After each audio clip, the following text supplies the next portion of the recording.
नमस्कार। कार्यक्रम में हमारे साथ उपस्थित लोकसभा के माननीय अध्यक्ष श्री ओम बिरला जी, राज्यसभा के माननीय उपसभापति श्री हरिवंश जी, हिमाचल प्रदेश के लोकप्रिय मुख्यमंत्री श्री जयराम ठाकुर जी, हिमाचल विधानसभा में नेता प्रतिपक्ष श्री मुकेश जी, हिमाचल विधानसभा के अध्यक्ष श्री विपिन सिंह परमार जी, देश के विभिन्न सदनों के पीठासीन सभी सम्माननीय अधिकारीगण और उपस्थित देवियों और सज्जनों, प्रिसाइडिंग ऑफिसर्स की ये महत्वपूर्ण कॉन्फ्रेंस हर साल कुछ नए विमर्शों और नए संकल्पों के साथ होती है। हर साल इस मंथन से कुछ न कुछ अमृत निकलता है जो हमारे देश को, देश की संसदीय व्यवस्था को गति देता है, नई ऊर्जा देता है, नए संकल्पों के लिए प्रेरित करता है। ये भी बहुत सुखद है कि आज इस परंपरा को 100 साल हो रहे हैं। ये हम सबका सौभाग्य भी है और भारत के लोकतांत्रिक विस्तार का प्रतीक भी है। मैं इस महत्वपूर्ण अवसर पर आप सभी को, देश की संसद और सभी विधानसभाओं के सभी सदस्यों के और सभी देशवासियों को भी बधाई देता हूं। साथियों, भारत के लिए लोकतंत्र सिर्फ एक व्यवस्था नहीं है। लोकतंत्र भारत का स्वभाव है, भारत की सहज प्रवृत्ति है।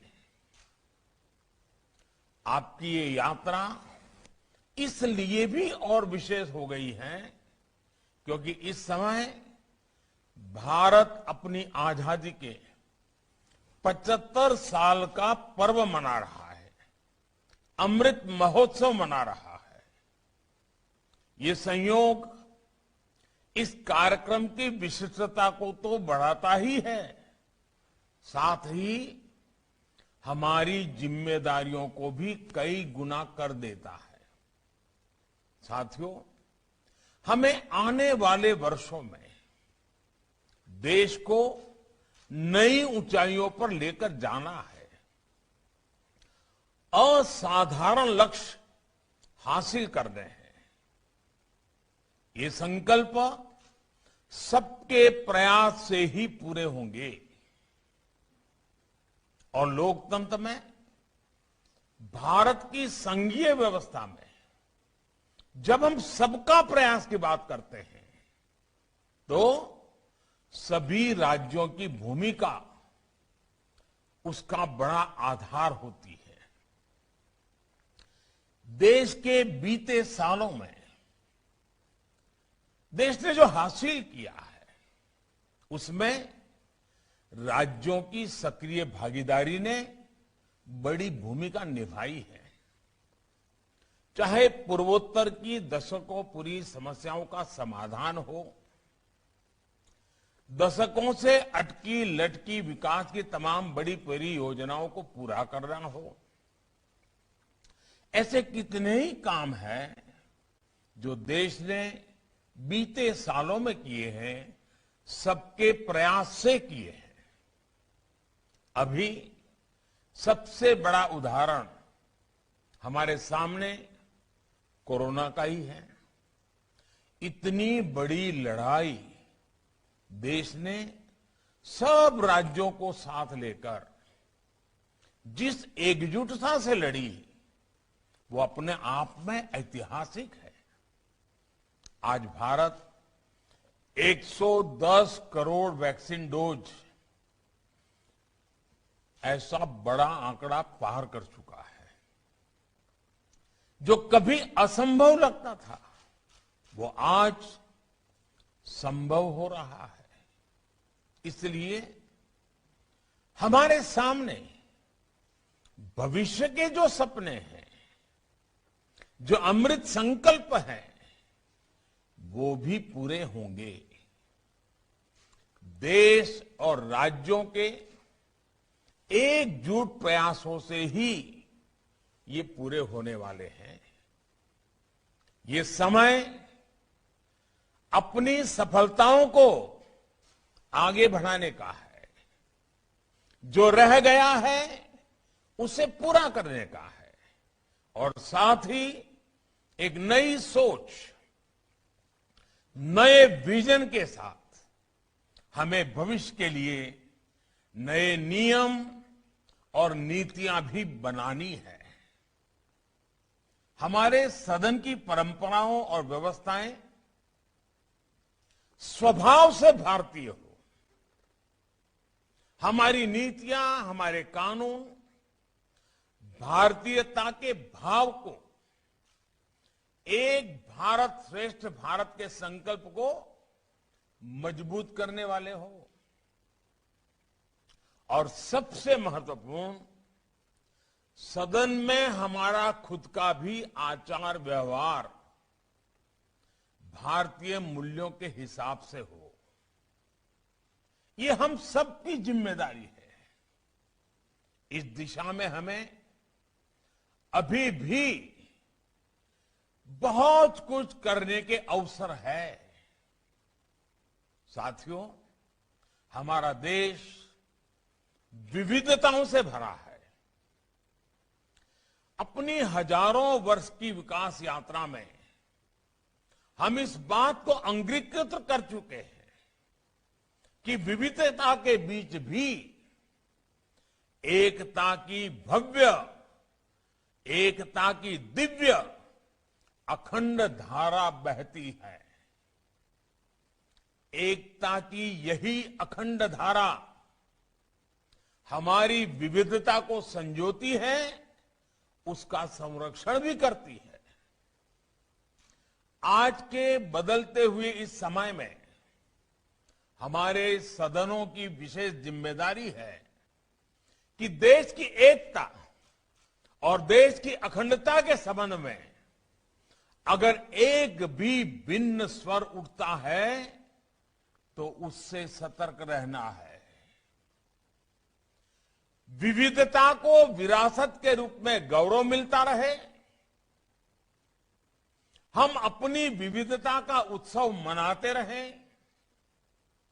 हमारे सदनों से ये संदेश भी निरंतर जाते रहना चाहिए।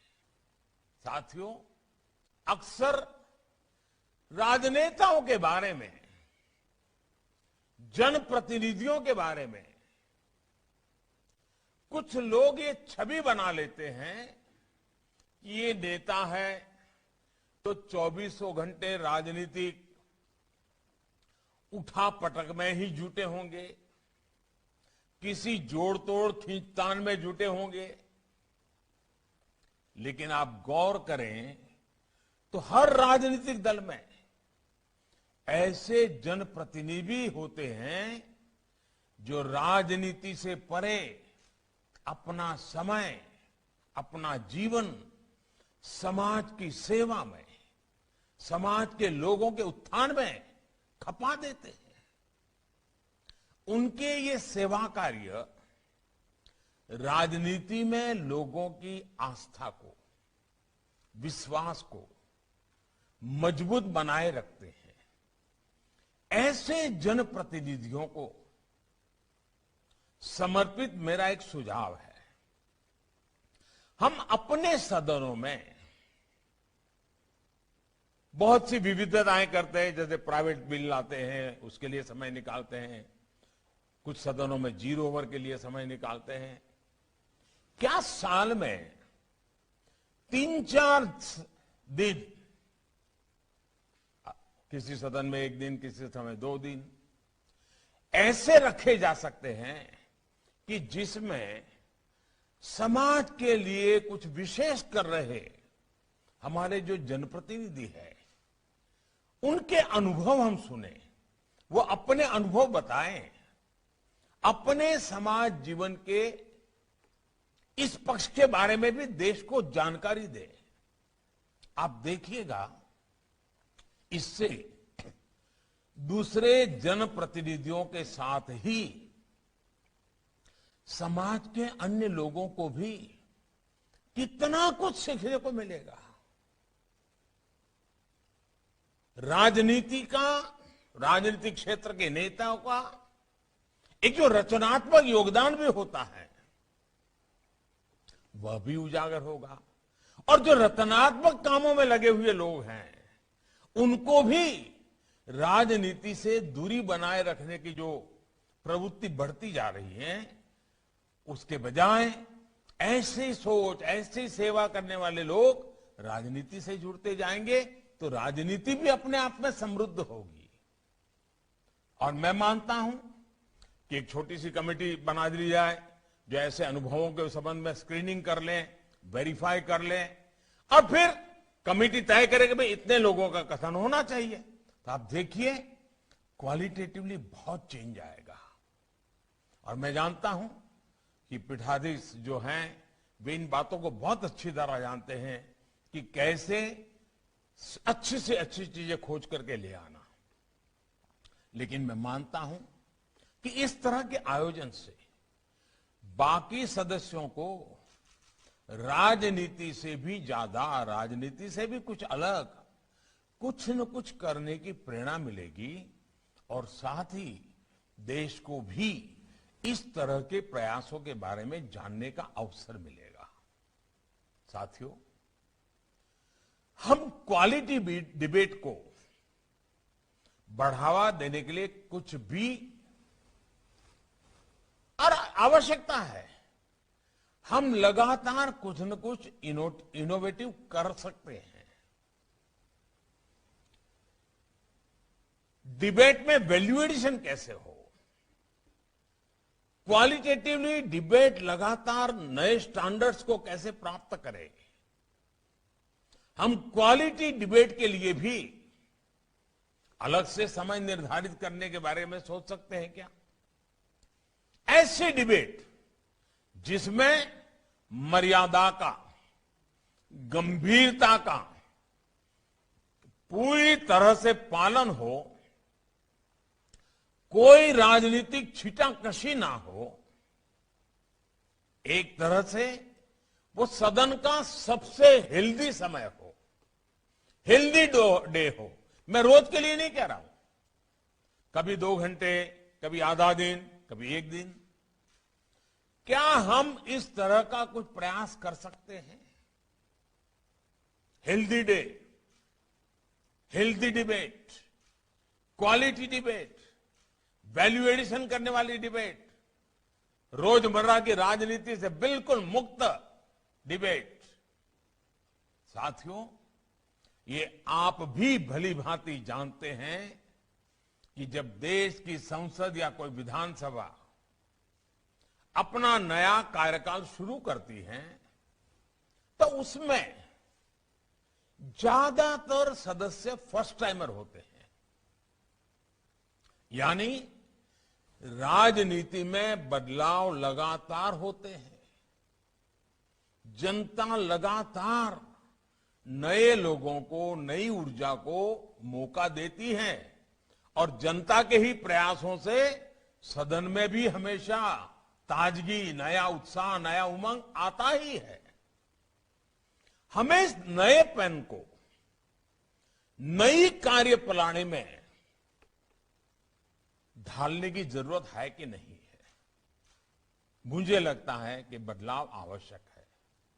इसके लिए ये जरूरी है कि नए सदस्यों को सदन से जुड़ी व्यवस्थित ट्रेनिंग दी जाए, सदन की गरिमा और मर्यादा के बारे में उन्हें बताया जाए। हमें अक्रॉस द पार्टी सतत संवाद बनाने पर बल देना होगा। राजनीति के नए मापदंड भी बनाने ही होंगे। इसमें आप सभी प्रिसाइडिंग ऑफिसर्स की भूमिका भी बहुत अहम है। साथियों, हमारे सामने एक बहुत बड़ी प्राथमिकता सदन की प्रोडक्टिविटी को बढ़ाने की भी है।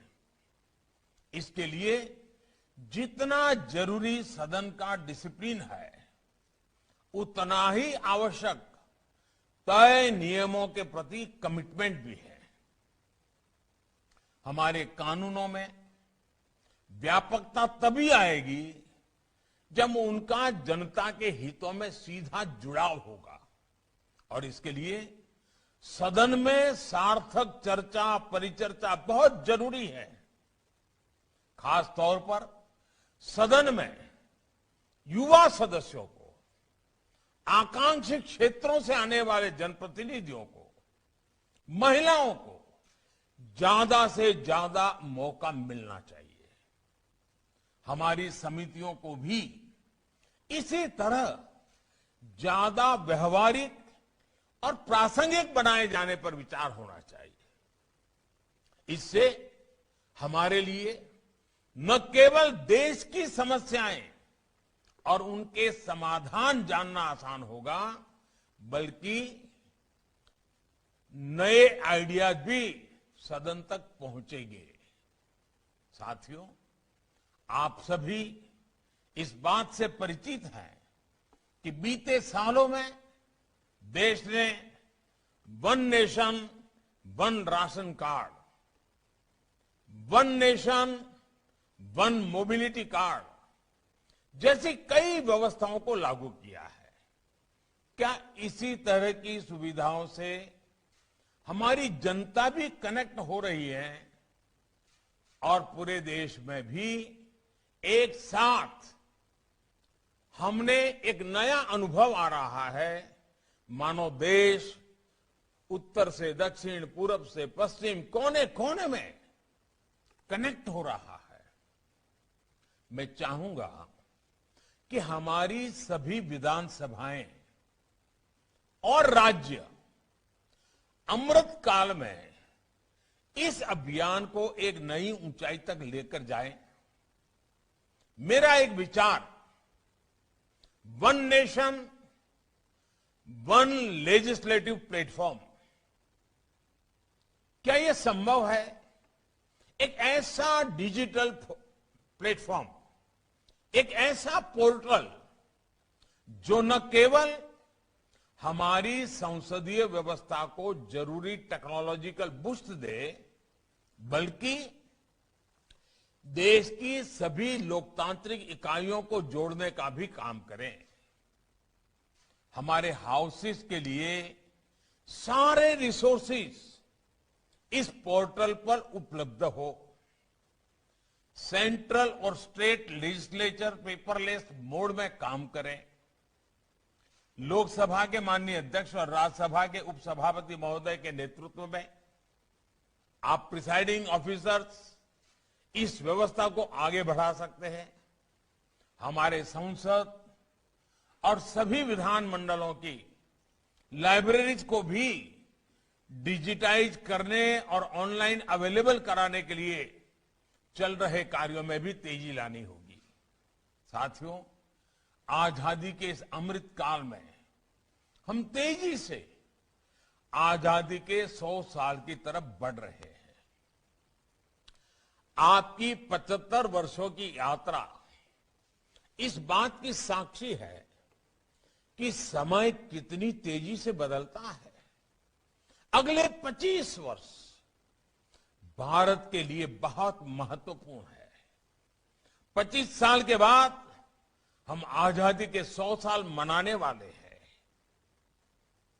और इसलिए यह अमृतकाल 25 साल का बहुत महत्वपूर्ण है।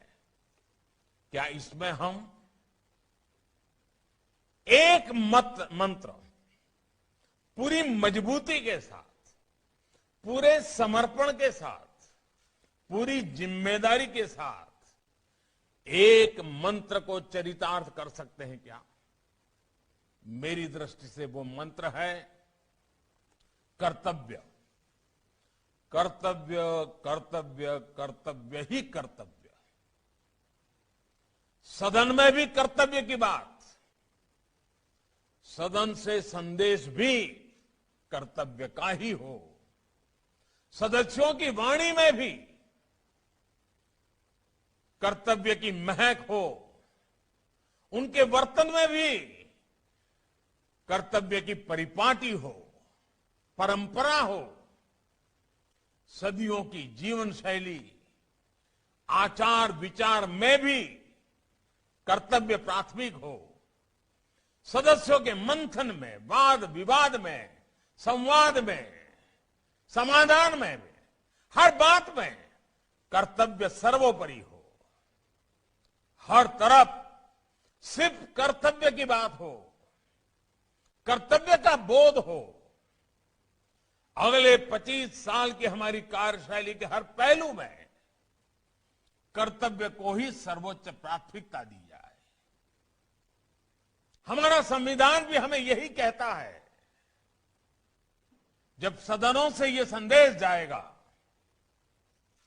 जब सदनों में यह संदेश बार बार दोहराया जाएगा, तो इसका प्रभाव पूरे देश पर पड़ेगा, देश के प्रत्येक नागरिक पर पड़ेगा।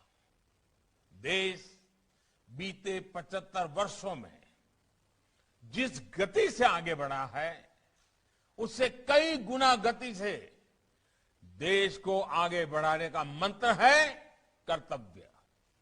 130 करोड़ देशवासियों का कर्तव्य, एक महान संकल्पों की पूर्ति के लिए कर्तव्य। मुझे पूरा विश्वास है कि आज जब संसदीय व्यवस्था की 100 वर्ष की इस नई पहल के लिए आप सबको मेरी तरफ से बहुत शुभकामनाएं हैं। आपकी इस समिट बहुत ही सफल हो। 2047 में देश को कहां ले जाना है, सदन उस पर क्या भूमिका अदा करेंगे, इसकी स्पष्ट रूपरेखा के साथ आप यहां से चलेंगे, देश को बहुत बड़ी ताकत मिलेगी। मैं फिर एक बार आप सबको बहुत बहुत बधाई देता हूं। बहुत बहुत धन्यवाद। निष्काम भाव से कर्तव्य पथ पर निरंतर अविरल गतिमान परम श्रद्धेय प्रधानमंत्री जी, देश के विकास की तलब जन जन में जगाने के लिए लोक भागीदारी, जन भागीदारी की लौ हर मन में जगाने के लिए शुक्रगुजार हैं हम। इस मुबारक मौके पर अमूल्य मार्गदर्शन के लिए श्रद्धेय प्रधानमंत्री जी, हृदय तल से कोटि कोटि आभार। हिमाचल प्रदेश विधानसभा के उपाध्यक्ष माननीय डॉक्टर हंसराज जी से आदर सहित विनती है, सम्माननीय अतिथियों के विधिवत धन्यवाद के लिए।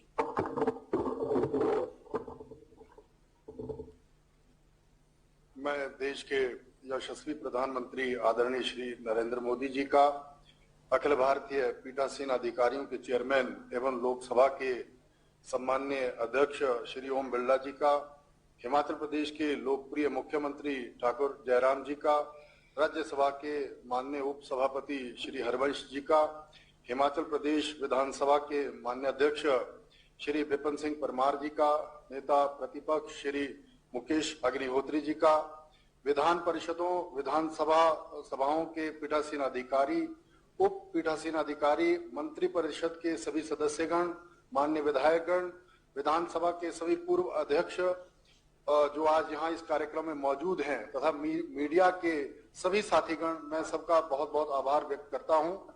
मैं प्रदेशवासियों की तरफ से तथा सदन में मौजूद सभी प्रतिनिधियों की तरफ से माननीय प्रधानमंत्री जी का इस सम्मेलन को वर्चुअल माध्यम से संबोधित करने के लिए आभार व्यक्त करता हूं। महोदय, आपने अपने संबोधन में हम सभी का